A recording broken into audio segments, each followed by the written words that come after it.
I'm recording an Animal Jam video, and you're on the mothership. Let's get into this thing, my alien gang. I'm crazy, but you like that. I'm right back, dances on your nightstand. Recently on the mothership, I have had a lot of alien streamers come over to me and be like, "Hey, yo, Jenna bestie, how you do that?" And so I thought, since I've had so many of them come to me recently within the past few weeks, that I would just make a video that I can refer them back to and show all of you guys and maybe people I don't know, or maybe just new streamers starting out, how to stream on Animal Jam, or at least how I stream on Animal Jam. So with all that being said, let's get on with the video. Woo! So guys, first things first. First things first, I'm the realist. Gonna open up OBS. Now you can download OBS on Windows. There's a bunch of fake links out there, so I'm just gonna put the link down in the description of where you can download OBS. I highly recommend using OBS. It's what I use. It's really good for Windows PCs. I highly recommend if you're streaming to make sure you have a Windows, because Mac features are more like suited for like Mac products. So basically OBS is a open source program, which means basically there's a lot of like cool add-on plugins that you can use, which a lot of streamers like myself use, that you will see here in a minute, that help with our stream quality. Now, these aren't necessarily needed, but they're very helpful. But the thing is, since Mac and iOS is a very like only iOS branded product kind of software, they don't really have all the updated features for OBS or any of the really good compatibility with plugins. So I highly recommend streaming on a Windows computer if you can. If you can't, this still applies to you. You just can't use certain features until OBS gets updated on iOS, because I know it's a few updates behind, and you can't use some of the plugins. So just a heads up to my Apple baddies out there. So now that we have OBS open, you obviously can see all my wonderful stream stuff that I have here. Ignore my awesome face while filming this. Yes, I'm in my pajamas. Yes, my OBS looks really different. Let me actually change that. Okay, so your OBS should look something like this. So for this video, I'm going to be using a fresh scene so I can really show you guys how I set up everything. So first of all, when you make a scene, you go over to the corner over there that says scene, you click the little plus button, and you make a scene. I usually name mine what they are. Like if you can see, I have a stream scene, I got AJ stream, BRB, ending, starting soon, all those cool things. Really helpful once you get really into streaming. You can do little scenes when you're going BRB and other cool stuff like that. But for now, we're just going to stick with a normal streaming scene. If you notice, I have studio mode enabled. What this is basically when I am streaming, before I like change something on my scene, I have to press this button to transition it for everybody else to see. That means if I were to, like, for example, want my BRB screen to go onto my screen currently, I would have to hit transition. Now, you might be wondering why in the world would somebody want that. This is really helpful when you're changing stuff, or maybe you're messing around with something and you don't necessarily want your stream to see what you are doing. It's really helpful in the sense that they can't tell what you are doing unless you hit this button. For the sake of this video, I'm going to take it out of studio mode, but please know I highly, highly, highly recommend using studio mode. Is what I use just for your general like safety. It's kind of like a safety precaution. If I were to accidentally leak my email on stream, I would probably be more likely to tell beforehand while using studio mode. Studio mode has definitely saved me from accidentally leaking my email a bunch of times. Before we even start making this scene, we are going to go into our settings. Okay, so first we go into audio. Now the first thing you want to do is go into desktop audio. Make sure it is your headphones or whatever your PC's noise comes from. So for me, it's digital audio high definition device, because I don't have my headphones plugged in right now while I'm filming. You also want to make sure that for microphone, you have your correct mic selected beforehand. This is just so no matter what, your default mic is going to be whatever mic you use. Basically, this ensures that whenever you create a new mic source, that your default is going to be either, if it's a desktop audio, your normal desktop audio, or your microphone if you're using a input. This is just kind of a little thing, but is really helpful in the long run. Alrighty, so the first step for me whenever I am setting up a new scene is to first of all select window capture. Now, Animal Jam at this moment in time is not really working for me. Animal Jam best. Hello, hi. So again, for the sake of the video, since Animal Jam is not working, I'm just gonna have a different thing in the background, so ignore that. So first of all, you're gonna wanna set up your window capture. Now, I highly recommend using window capture. Please never, and I mean never use display capture.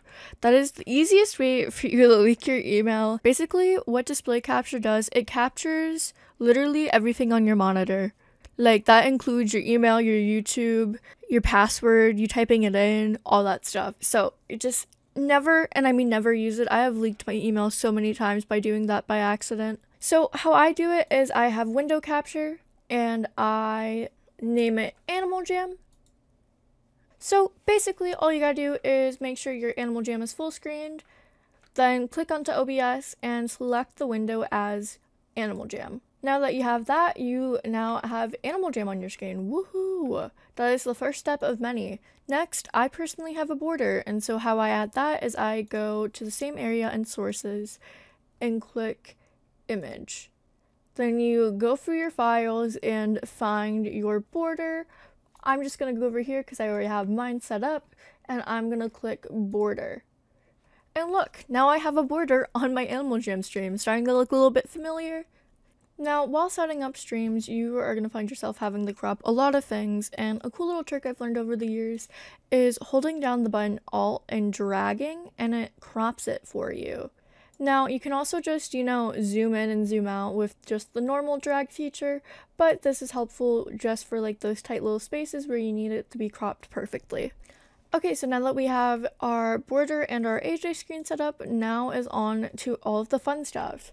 If you're like me and you have a top gifters list, obviously you're going to want to add names and stuff to that. So what you do is you go to text, create a new thing, just name it whatever you want, and then you type in the usernames of the people who are on there, and you drag it over there and you crop it. Now, I will also say a big tool that I use, and I use this a lot on this program, is Control-Z. Control-Z just basically undoes what you have just done on your screen, which is very helpful if you make a lot of mistakes like me. There is going to be a lot of bloopers in this video. A lot of people already know how to add text to the screen, but I've seen a lot of streamers not know how to actually edit the names once they are on there and just delete them and re-add them. Basically, all you have to do, and this is basically the same for literally everything on OBS, you just go over the sources and you double left click. And it brings you back to the text thing, and you can also change the colors, change the font, all that cool stuff. You can even import your own font if you wanted. Now moving on, we're gonna go into the juicy stuff. Next is the sub count. Now this can be a little bit complicated. It's really a cool feature and is really helpful for my streams in particular when I do giveaways every certain amount of subs, so I highly recommend doing this, and I'm going to be showing you guys how to do it right now. So basically you go to your Google and look up Social Blade extension. I will be linking this in the description for you guys. And you go to the Google Chrome store and you download this and you sign into Social Blade. Now, once you sign in, you go to your YouTube studio, refresh a couple times, and then down here should be a live subscriber count. Now, sometimes it can be a little bit glitchy, and even though it looks like there's nothing there, you can still click on it and it'll bring you to this. This is your live subscriber count that is updated as soon as someone subscribes. This is a little bit more accurate than what's in your dashboard, and it's honestly really helpful. And there's also a mode called streamer mode, and if you click it, it brings you to a green screen. Now what you're going to do is you're going to take this tab and tab it out of all your other tabs. Now what you're going to do is go back to OBS and under sources, click on window capture. Similar to how you did your Animal Jam, you're going to label this whatever you want, and then you are going to go to window and Chrome live subscriber count. Now you may be wondering, Jenna, it's all green, what the heck? What are we supposed to do with this? Well, my friends, let me show you. This is where it gets a little bit tricky, but if you follow along closely, it should be fairly easy for you to do. Now, like I showed you guys earlier, you can use Alt to crop this. I highly recommend doing it above the text. That's just my personal preference. I find the text a little bit annoying, just making it as cropped as humanly possible without hitting the sub count. Now you put that wherever you want your sub count to be. Personally, I put mine up here. And then this is the fun part. Now you're gonna, instead of left clicking it, you're gonna right click on the source. Now on some people's monitors, you have to drag this down a little bit for you to be able to see the plus and minus button. So just remember that you can always drag tabs down in OBS with just going to the top, and there will be this little arrow thing and you just drag it down. Now you go over here and you add chroma key. That makes this transparent, and then you add color correction and you select a color and color multiply, select OK, and then bam, you can make your sub count whatever color you want. This is a really cool tool and I highly recommend using it. It's honestly fairly simple once you have it set up, and is honestly a really nice touch to anybody's streams. Okay, so now into the fun, awesome stuff. Adding audio outputs and inputs. Now, basically what you want to do if you're going to be setting up, let's say, Discord or Spotify. If you are on Windows, go over here and go to Application Audio Capture Beta. You rename it to whatever you want, and then kind of like with window capture, you just select the source you want to have the sound from. For me, let's just put Discord. Now everybody can hear the people in my Discord call, and I can edit specifically my Discord audio. That way I can have the people in my call a little bit quieter than me, or maybe even louder than me. And you can also do the same thing with Spotify. Now, if you are on an iOS, I really don't know how iOSs really function with OBS, as they are not an open source program. So I'm fairly certain you just have to stick with your basic audio output capture, which captures everything. But how you set that up is it should auto have desktop audio, and you can just control it there. If you're going to be on call with people on Discord, I highly recommend just editing their audio by left clicking their profile and turning down their volume, and with Spotify or YouTube, just turning it down manually within the app. That way you are still louder than the audio sources. Next up, I'm going to be showing you guys how I add my PNG tuber. Now this is kind of similar to how I have my sub count up on how to, set it up. So basically, if you don't know, there's this thing called PNG tubers. It's just basically a little animation thing with 4 scenes or 2 scenes of your character just opening their mouth and closing their mouth to make it look like you're talking.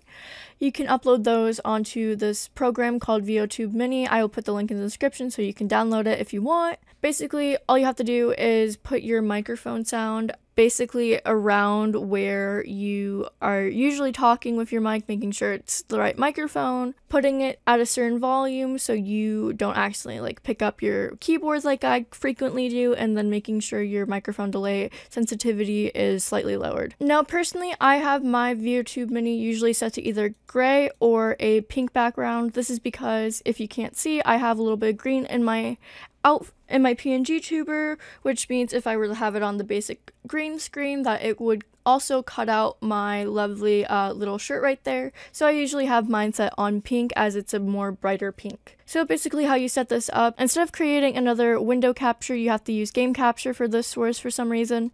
You just go to sources and you click the plus button, go to game capture, then you name it whatever you want, and then you go to mode, click capture specific window, click on VOTube Mini, and then you have it on your screen. Again, similar to the sub count, you just hold down Alt and you crop it to the way you like. Again, similar to how you did the sub count, you go right click on the source and you go to filters, drag it down if you have to, because I know on some screens you might have to crop it a little bit to see the plus button.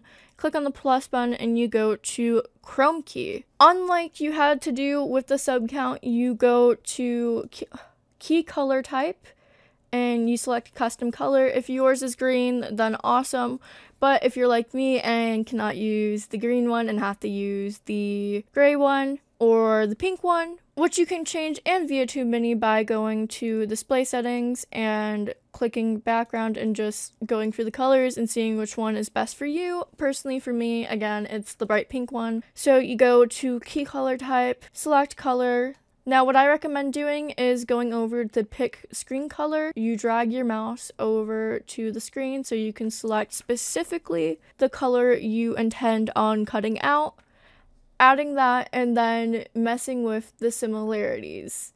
And bam, there I am. And look, now we have a fully functional Animal Jam stream. Woo! But this wouldn't be an Animal Jam stream without Nightbot, silly. Okay, so basically all you have to do with Nightbot is you look up nightbot.tv, you sign in with the account that your YouTube channel is under. Basically all you have to do is go over to this button over here that says join channel.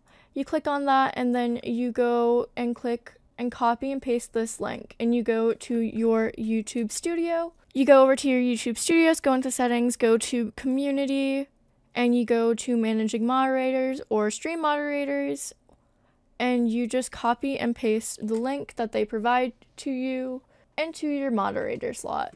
Now I'm going to show you guys how I do my custom commands and my timers. So first we're going to do our commands. We're going to go over to custom and we're going to go and take a look-see.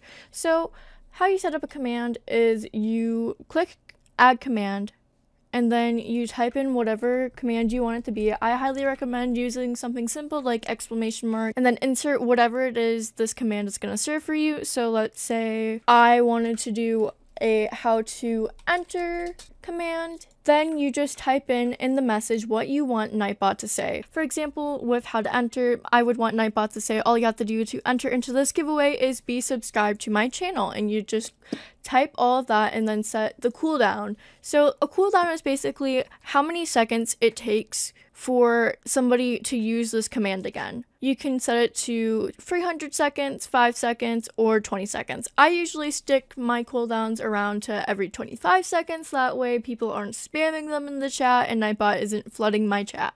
And then you can also edit the user level for commands. I highly recommend using some for everyone and then some for just moderators, like stream links. If I'm streaming with someone else, I have my moderators use the exclamation mark, insert streamer name to send out the link to the other streamers' channels. Now moving on, we're going to go over to the timers. Basically, how you add a timer is fairly similar to how you add a command. You just add a name. It can be whatever. Nobody's really going to look at it. And then you add the message for what you want Nightbot to say. Let's say, for example, this is a Discord timer. Basically an invite to my Discord server. I would say, if you like my content, feel free to join my Discord server.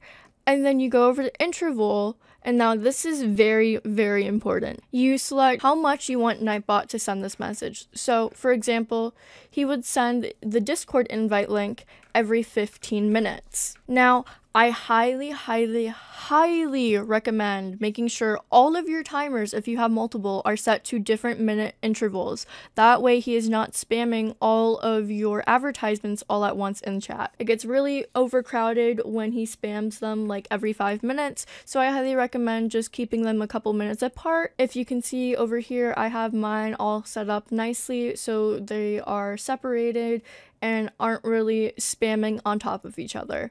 Next with Nightbot, we have spam protection. Basically what this is the auto moderating stuff. Now, he comes with everything enabled, so I highly recommend disabling the excess caps, excess emojis, links, and excess symbols because those can be very annoying. He can be very annoying if you do not make sure these are disabled, so I highly recommend doing so. Personally, I only have a blacklist on, which, as you can see, I've taken out for the sake of this video. Basically, you just put in the words that you want blacklisted with a little star symbol. With check username selected, it just means that he will call the person out in chat not to do that. And then you select the timeout length. For blacklist words, I usually have the timeout length pretty long because I mostly only have really bad words in this, so. And then you can choose to exempt people. I have my moderators exempt even though they would never use a blacklisted word. And then you can also use this feature that will silent the user. That way they can't spam the chat. I highly recommend using that if you get a lot of bot raids. And then moving on, we have repetitions. I use this in case of getting rated. That way it's just easier for my mods to moderate. Basically, you just put in the timeout length and then the limit. I usually cap it at like 40. Then you put the exempt level and you can choose to silence the person, which I highly recommend not doing because Nightbot can sometimes be a little wonky with this one. And then putting a custom message, that way they know not to continue spamming. Then up next, we have the giveaways. Basically how this works is when you're live streaming, you'll see your chat right here, and you have this screen. Basically, you'll see over here all your eligible users. As I'm not streaming right now, you really can't see anybody. But how this works is basically if they're subscribed, it'll show you a little heart. I highly recommend encouraging people to like the stream to enter. It's technically not the truth, but it's just good practice, so it can help boost your streams a little bit, so highly recommend doing that. But you could also just add a little bit more luck if you wanted to. Channel luck, that regular luck is just for people who commonly like your content or regularly commenting and interacting with your content. I typically don't use these because I typically feel like that's kind of unfair for giveaways, but to each their own. How I do it is I have my mods entered, all these people entered, and then I typically do a keyword. You can also just do active users, but how you would do a keyword is you just type in whatever you want the word to be. Typically I do hashtag something. That way it's just more easy to copy and paste, I guess. And then you can enable anti-spam. That way it automatically marks people as ineligible that post more than a set number of entries. So I usually, if I have this entered, if it's a pretty active stream, I usually have it set to 5. That way you aren't getting spammed in the chat. And that pretty much concludes the Nightbot segment of this video. Alrighty, on to our last segment of this video. Tips and tricks to help you start streaming and things you should do and avoid doing. My first tip for y'all is making sure you are always talking. I don't know how no mic streamers do it. You guys are magic, but just keep talking to the people in your chat if you can, asking them questions about their day, anything to keep them active and entertained. Having a good mic can make or break a stream. Again, I don't know how no mic people do it, but it's really important that your microphone is at least legible. Now, don't get me wrong, I know not everyone can afford a brand new mic or even has a mic. It doesn't have to be a fancy one. It could be from Five Below. My first mic was a like $3 microphone I got from the Dollar Tree. Not even kidding. As long as you have a good microphone, as long as you have a mic that functions and you are legible, you will be completely a-okay. I'll link down below the mic I have. It's a mid-budget mic and I think it sounds pretty great, so. Also, having a mic muffler. If you don't know what a mic muffler is, it's kind of like, I don't know if it's called a muffler or like a pop, but basically you put it on top of your microphone and it muffles the background noise. I'm actually currently using 2 of them. Trick though is if you cannot afford a muffler for your microphone, using like a sock, like a clean sock, can also have the same effect and is honestly a little bit cheaper than buying a muffler. So highly recommend doing that. Making sure you're in a quiet space when streaming is always a good idea. I know some people like having it nice and quiet. Some people have a lot of background noise going on, and personally, I have ADHD. That kind of stuff distracts me from a stream. So I find having a quiet background is usually the best for my personal streaming. Of course, everybody's different, every background's different, and if you can't find a quiet place, that's okay, but just understanding that some people might be a little bit distracted about what's going on behind the scenes. Also, another cool trick I recommend is doing polls in your YouTube chat. They can encourage a lot of interaction, and it's honestly so much fun seeing what your viewers think of things going on in your stream. So if you can make those, make some randomly throughout the stream just to get some more interaction. And then having friends come in your stream can also be really fun. They don't even have to be other content creators. I feel like my streams are the most entertaining when I have my friends bullying me in the background. And then, of course, giveaways. You don't have to do giveaways on your stream. I started out doing den beta giveaways. And if you do giveaways, they don't even have to be that good. Like, it's all within your budget, you know? I do think they're a lot of fun and a good way to get back to the community and get some new viewers coming into your chat. Also, advertising your stream. Even if you're not doing giveaways, you can still advertise your streams throughout Jammba. Just be careful of bubble chat. And also platforming, making sure you're posting on all your social medias that you're live streaming. That way you can get more people interested in coming into your live stream. Those are pretty much all the tips I have off the top of my head, but please comment down below if you have any more for any streamers starting out. I can't wait to read through all of your lovely comments. Well guys, that was a month's worth of a video, so I hope you guys enjoyed. Comment down below if you're going to start streaming, and if you are, please let me know when you plan on starting streaming so maybe I can pop on by. And if you've already started streaming, let me know in the comments. I'd love to come and check y'all out. Anyways, that's pretty much it for today's video. I love you guys so much. Stay awesome, stay amazing, but most importantly, stay an alien, and I'll see you guys in the next one. Bye!